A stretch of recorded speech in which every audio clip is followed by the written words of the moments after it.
This is the metal bed I'll be aging today. It has a really cool feature where the handles actually work to adjust the lower and upper part of the bed. It's definitely handmade, but it's not one of a kind. I've seen at least one other one. This bed shows a little signs of age with some of the paint chipping away, so I'm going to use my utility knife to add to that look. I'm using the back of the utility knife to scrape away some of the paint. I'm not using the sharp front of the blade because that's a little bit aggressive and I don't want to gouge the metal. The metal bed frame would also ruin the sharpness of the blade very quickly. I scraped the paint away in areas the bed would naturally wear, especially along the bottom of the feet.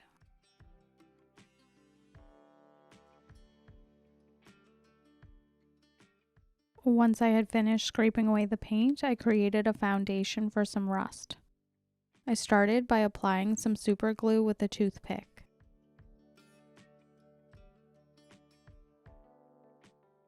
Then I sprinkled on baking soda while the super glue was still wet.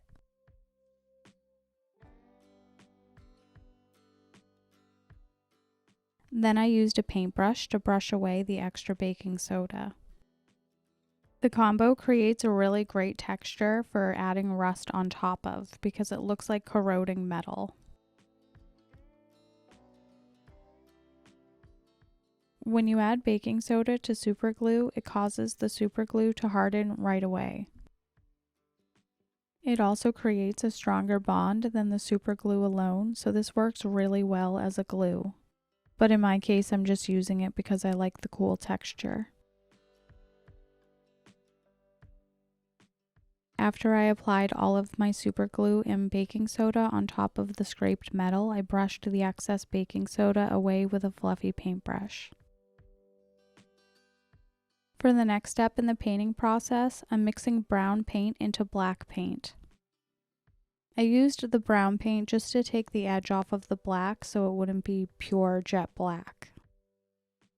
I applied the black paint to the center area of all the texture I created using the baking soda and super glue.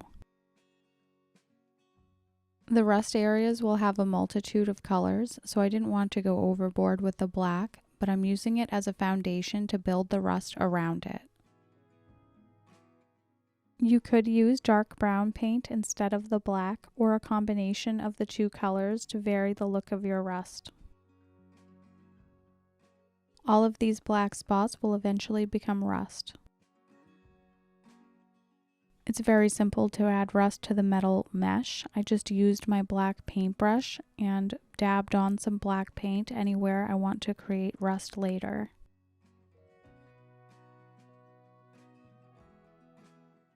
I wanted more areas of wear, so I took just plain black without any super glue baking soda underneath and dabbed it in a few places on the bed.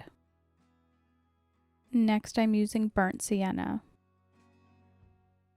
I applied the burnt sienna around the black and partially covered it in spots.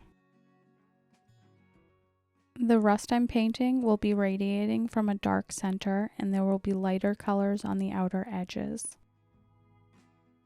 To make it look natural and organic, I make sure I don't completely encircle the color I previously laid down with the current color. I apply it in a splotchy and more random pattern.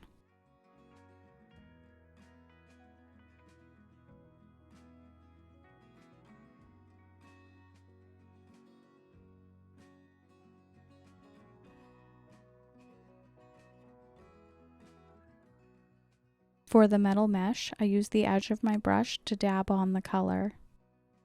I also dry brushed some burnt sienna onto the screw under the bed.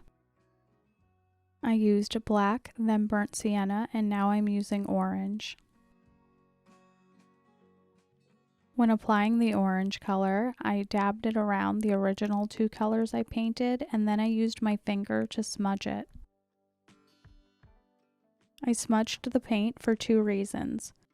For one, I wanted to diffuse the color, and I also wanted to work it into any kind of texture present, like the baking soda texture or the metal mesh.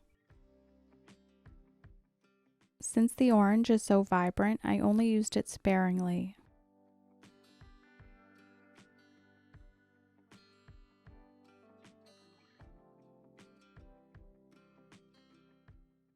Then I slightly watered down the orange paint and brushed it on roughly and blotted it off with a paper towel just to tone down the stark white metal.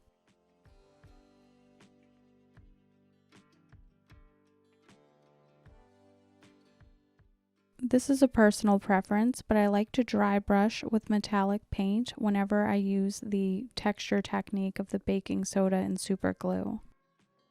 It ultimately gets toned down during the process, but I think it adds something.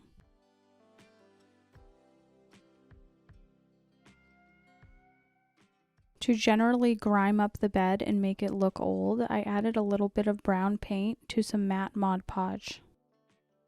The Mod Podge will help the paint stick to the metal.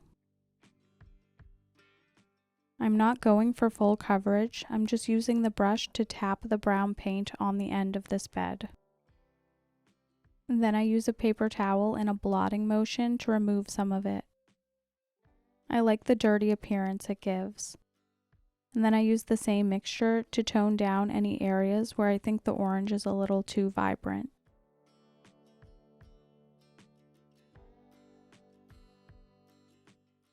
I think this is a very important part of the process. I used this rusty looking chalk pastel to dab it over top of the rust I created. Using a dry brush, I pat the chalk pastel over the rust. Since the rust is textured, it picks it up in some spots and holds on to it, even without sealing it. Rust often has a dry and chalky look, so I think this really sells the illusion of being rust. I recently completed an online course with Atlas Obscura and Panda Miniatures. We were taught various techniques for creating an abandoned miniature. This is the room I came up with. I think abandoned hospitals often have a negative tone, but mine is actually quite cheerful if you look, because whoever lived here was very much loved and cared for based on the photos and the toys.